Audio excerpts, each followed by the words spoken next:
کہ آج اس موقع پر مجھے بولنے کا موقع دیا۔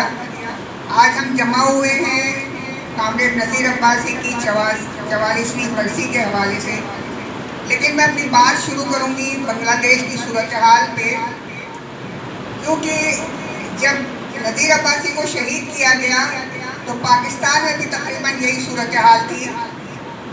امریکہ نے اپنے مفادات کے تحت فوج کو مضبوط کیا اور یہاں کی مذہب پرست تنظیموں کو مضبوط کر کے ایسے حالات پیدا کیے کہ مارشل لا لگانا پڑا اور جواب بنایا گیا ذوالفقار علی بھٹو کی غلطیوں کو، اور واقعی غلطیاں تھیں۔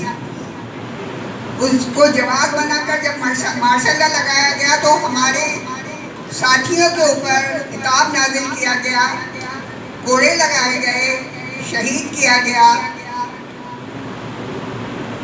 اور ان کی شہادتوں کو ہم نے تقویت کے طور پہ لیا اور اپنی آوازوں کو بلند کیا۔ یہی صورتحال آج بنگلہ دیش میں ہے کہ ایک مثبت تحریک کوٹا سسٹم کے حوالے سے چلی، اس کا رخ موڑا گیا۔ رخ اس لیے موڑا گیا کہ وہاں سیکولر نظام اور سیکولر رجحانات بڑھتے ہوئے نظر آ رہے تھے، جو فوج کو اور مقتدرہ قوتوں کو قطعی برداشت نہیں ہے۔ انہوں نے ایسی انارکی کی فضا پیدا کی، اور پھر وہی بات ہے جو یہاں ہوئی تھی کہ ذوالفقار علی بھٹو کو کی غلطیوں کو جواز بنایا گیا تھا، وہاں حسینہ واجد کی غلطیوں کو جواز بنایا گیا۔ اور یہ یاد رکھنا چاہیے کہ اتنی گمبھیر صورتحال میں حسن ناصر اور نذیر عباسی ہی پیدا ہوتے ہیں۔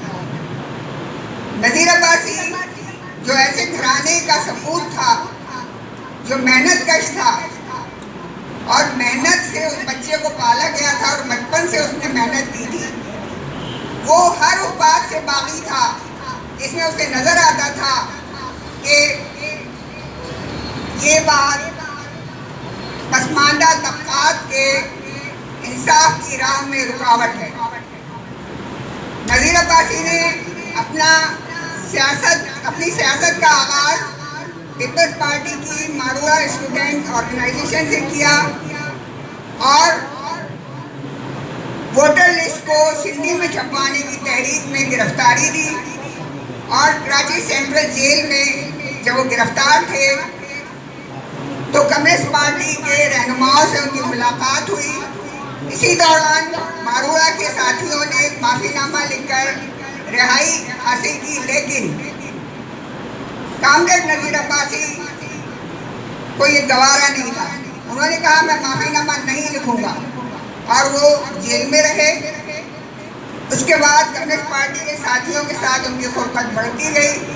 جب وہ جیل سے باہر آئے تو کمیونسٹ پارٹی میں شمولیت اختیار کی۔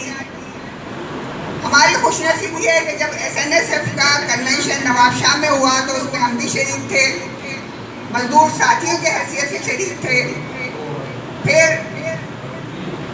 اور اس وقت میں بتاؤں کہ اس وقت مجھے پہلی دفعہ نذیر سے ملنے کا اتفاق ہوا، اور میں اتنی متاثر تھی اس کی شخصیت سے کہ وہ بہت گھلنے ملنے والا، بہت محبت کرنے والا انسان ہے۔ اس کے بعد میں نے کمیونسٹ پارٹی میں نذیر عباسی کو اپنی قائدانہ صلاحیتوں اور دلیرانہ عزم کی وجہ سے آگے بڑھتے دیکھا، ضلعی کمیٹیوں میں، صوبائی کمیٹی میں اور مرکزی کمیٹی میں۔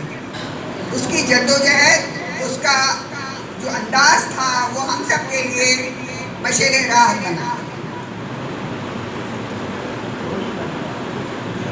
اچھا، اب ہم صرف سیاست کی بات نہیں کریں گے، بلکہ نذیر عباسی فرد وہ تھا جو اپنے گھر والوں کے ساتھ، اپنے بیوی بچوں کے ساتھ بھی اتنا ہی سینسیئر تھا۔ مجھے یاد ہے حمیدہ کے ساتھ اس کی محبت، جب رات نازم آباد میں گرفتاریاں ہوئیں تو اگلی صبح میرا چھوٹا بھائی ناشتہ لینے گیا، اس نے آ کر مجھے بتایا کہ باجی جو گھر تھا اس میں سے کچھ لوگوں کو گرفتار کیا گیا ہے، چادر میں باندھ کے سامان لے گئے ہیں، کچھ ہوا ضرور ہے۔ میں فوری طور پر، میں اس زمانے میں ایک اسکول میں ٹیچنگ کرتی تھی، میں نے بچوں کو امی کے حوالے کیا اور کامریڈ جاوید شکور کے گھر گئے۔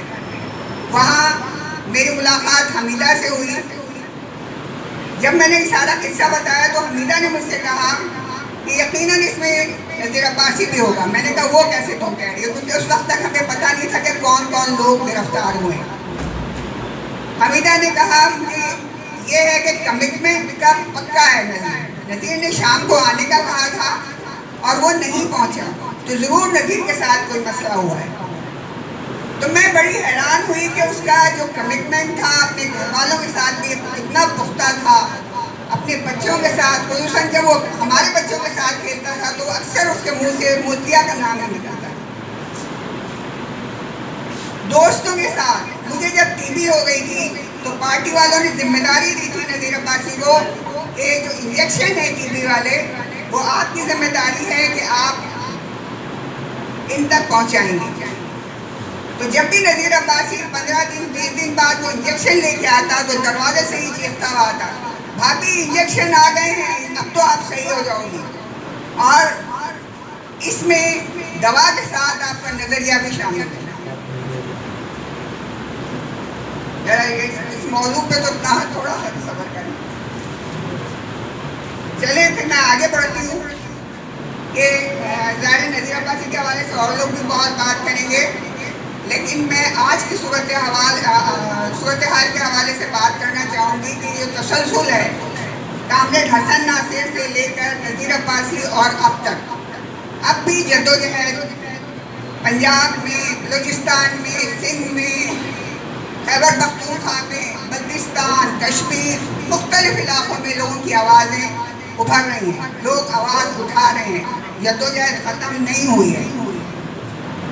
مسئلہ یہ ہے کہ اس قافلے کو جو روکا جاتا ہے اس پہ ہم لوگوں نے مشترکہ آواز کیسے اٹھانی ہے، اور یہ جو سامراجی ایجنسیاں ہیں یا سامراجی طاقتیں ہیں وہ کبھی بھی نہیں چاہیں گی کہ ہم لوگ ایک مشترکہ ہو کے آواز اٹھائیں۔ اگر ہم تنظیموں میں بھی ہیں تو مختلف ٹکڑیوں میں بٹے ہوئے ہیں، ہم ایک ساتھ مل کے، انہیں پتہ ہے کہ اگر یہ ایک ساتھ مل گئے تو یہ زنجیریں توڑ دیں گے، زنجیریں توڑ کے اپنے حقوق حاصل کر لیں گے۔ اس وجہ سے کہ ہمیں ایک نہیں ہونے دیں گے، عوام کو تقسیم کیا جاتا ہے۔ آخر میں بلوچستان کا حوالہ ضرور دوں گی جہاں راجی مچی یعنی بلوچ یکجہتی کمیٹی کی طرف سے جو جدوجہد چل رہی ہے اس کو وہ قابل تحسین ہے۔ بے شک ہم اختلاف کر سکتے ہیں ان کے نظریے کا، ان کے جو سوچ ہے اس پہ ہمارا اختلاف اپنی جگہ، لیکن عوام کی جو آواز ہے، عوام کے جو مسائل ہیں، گمشدہ افراد کی بازیابی کا جو ایشو ہے وہ غلط نہیں ہے، اس میں ہمیں ساتھ کھڑا ہونا ہے، اس میں آواز سے آواز ملانا ہے۔